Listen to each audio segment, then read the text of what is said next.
করেছেন। কি বলছেন? ভাগবতের শেষ শ্লোকে বলছেন, নাম সংকীর্তন যস্য সর্ব পাপ প্রণাশনম প্রণাম দুঃখ সমনাস্তম নমামি শ্রী হরি পরম। বলছেন এই কলিযুগে সংকীর্তনের দ্বারা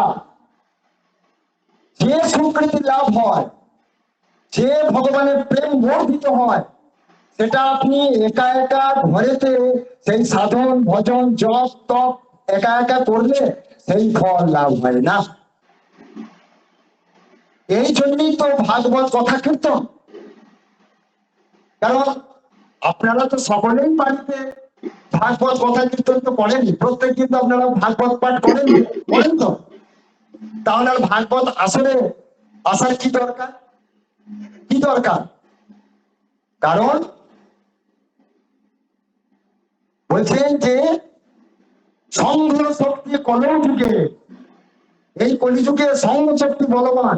অর্থাৎ আপনি একা একা ঘরে জপ তপ উপাসনা যা কিছু করছেন, সেটি করে যা না ফল প্রাপ্ত হবেন, তার থেকে শতগুণ বেশি ফল প্রাপ্ত হবেন এই ভক্ত সঙ্গে, ভক্ত সঙ্গে সাধু সঙ্গে ভাগবত কীর্তন বা ভাগবত আস্বাদন করা, সেটি শতগুণ বেশি ফল লাভ হবে এবং তাতে ভগবানকে আপনি তাড়াতাড়ি খুশি করতে পারবেন।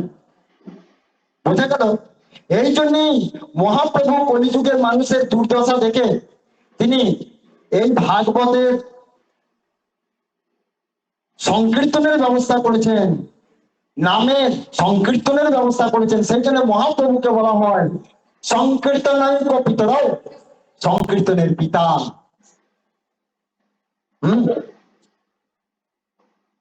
ব্যাপারটা হচ্ছে এই যে, মনে করুন ঘরেতে আপনি একা একা করছেন না, আপনি প্রাণ মন দিয়ে করছেন, সেটা আপনার অবশ্যই সাধন হচ্ছে, আপনি ভগবানের সঙ্গে মিলিত হচ্ছেন। কিন্তু ভক্ত সঙ্গে হলে তার থেকে যে আরো শতগুণ বেশি সুকৃতি আপনার লাভ হচ্ছে, সেটার কারণ হচ্ছে এইটা যে বলছেন যে যতগুলি ভক্তবৃন্দ এই ভাগবত আসরেতে অবস্থান করছেন বা সংকীর্তনের আসরেতে অবস্থান করছেন, যার মানে তাদের বহু জন্মের সুকৃতি আছে। আপনারা ভাবেন না যে আপনারা এই যে ভাগবত আসরে এসে আপনারা ভাগবত কথা শুনছেন, যে এটা সামান্য একটা পূর্ণ ফল, কোটি জন্মের স্বীকৃতি লাভ হয়েছে, তবে আপনারা এই গোবিন্দ ধামে ভাগবত শুনবার সৌভাগ্য লাভ করেছেন। কোটি জন্মের স্বীকৃতি লাভ হয়েছে, তাহলে আপনাদের মধ্যে কত গুণের সমাহার, কত গুণ আছে। সেই জন্য বলছেন এই যে উপস্থিত যে শত শত ভক্তরা যে এখানে অবস্থান করছেন, তাহলে প্রত্যেককে গুণের সাগর। এখন প্রত্যেক মানুষের মধ্যে খারাপ গুণ ভালো গুণ সবই আছে। খারাপ এবং ভালো দুটো গুণ সমান সমান হলেই সে মানুষ হয়। আর ভালো গুণ বেশি থাকলে তখন তাকে ধার্মিক বলে গণ্য করা হয়। অতএব যারা সংকীর্তনে, যারা নাম সংকীর্তনে, যারা ভাগবত আসরে অবস্থান করেন, তারা অনেক গুণে গুণান্বিত, তাই তারা এই জায়গায় অবস্থান করছেন। সেই জন্য একত্রে শত ভক্তবৃন্দের যে গুণগুলি সবাই মধ্যে বন্টন হয়ে যায়। বোঝা গেল কথাটি? মানে প্রত্যেকের যে গুণ, মনে করুন আমার কিছু গুণ আছে, আপনার কিছু গুণ আছে, ওনাদের কিছু গুণ আছে, ওনাদের কিছু, এই সমস্ত গুণগুলি সবার মধ্যে ভাগাভাগি হয়ে যায়।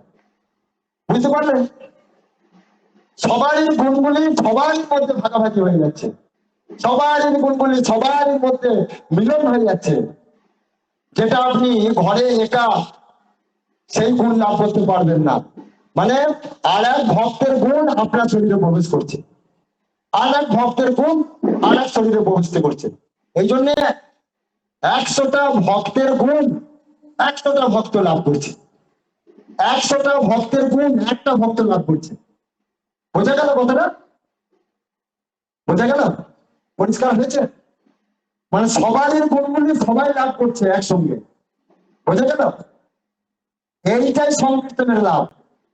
মানে 100টা যদি ভক্ত থাকে, ওই 100টা ভক্তের যে ভালো গুণ, সেই ভালো গুণগুলি 100টা ভক্ত ওই একটা মনে করেন, যেমন ধরুন এই যে আপনারা এখানে 100টা ভক্ত রয়েছে, আর আমি এখানে ভাগবত কথা আস্বাদন করছি, তাহলে এই যে 100টা ভক্তের গুণ আমার ভিতরে প্রবেশ করে গেল সাধু গুরু কৃপায়।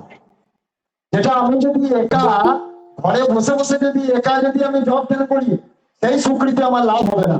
কিন্তু এখানে যে আপনারা এই হাজার ভক্ত যে বসে আছেন, এই হাজার ভক্তের গুণ আশীর্বাদ আমার মধ্যে বর্ষণ হচ্ছে। বোঝা গেল এবারে? এই কি হচ্ছে সংকীর্তনের রহস্য। তাহলে দেখুন, তাহলে কঠিন একটা হরিণ থাকে, কোটি কাজ ছেড়ে আমাদেরকে ভাগবত আসরে আসতেই হবে, তবে তো সেই সুফল ফলবে। সেই জন্য শ্রীমদ ভাগবত কে সেই প্রণাম জানানো হচ্ছে। শ্রীমদ ভাগবতম বলছে, শ্রীমদ ভাগবতম নৌমি অমল পুরাণম শুভম যশ শ্রবণ কীর্তনম, হ্যাঁ, অধ্যয়ন গোবিন্দে লভতে রতিম। হ্যাঁ, সেই ভাগবতকে, হ্যাঁ, এই সৎসঙ্গের মাধ্যমে, হ্যাঁ, সংকীর্তনের মাধ্যমে আমরা প্রণাম জানাই। হ্যাঁ, এই ভাগবতকে যদি আমরা প্রণাম জানাই, তাহলে আমাদের সমস্ত পাপ তাপ তো দূর হবেই, তার সঙ্গে আমাদের গোবিন্দে রতি লাভ হবে। সেই জন্য প্রাচীন কালের একটি খুব ভালো গান আছে, কত সুন্দর কথা দেখুন। আমরা গানের মধ্যে এটি আস্বাদন করি যে সময়কে আমাদের অপচয় করা নয়।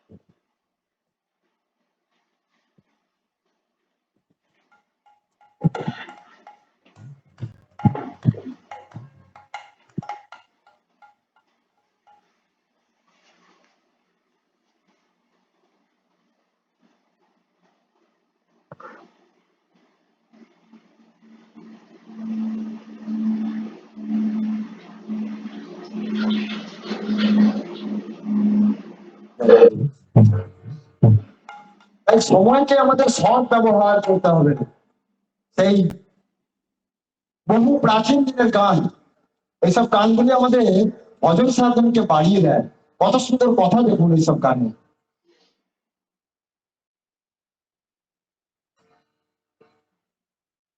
যতদিন যায় তত কাজ বাড়ি, অবসর তো কই হলো না,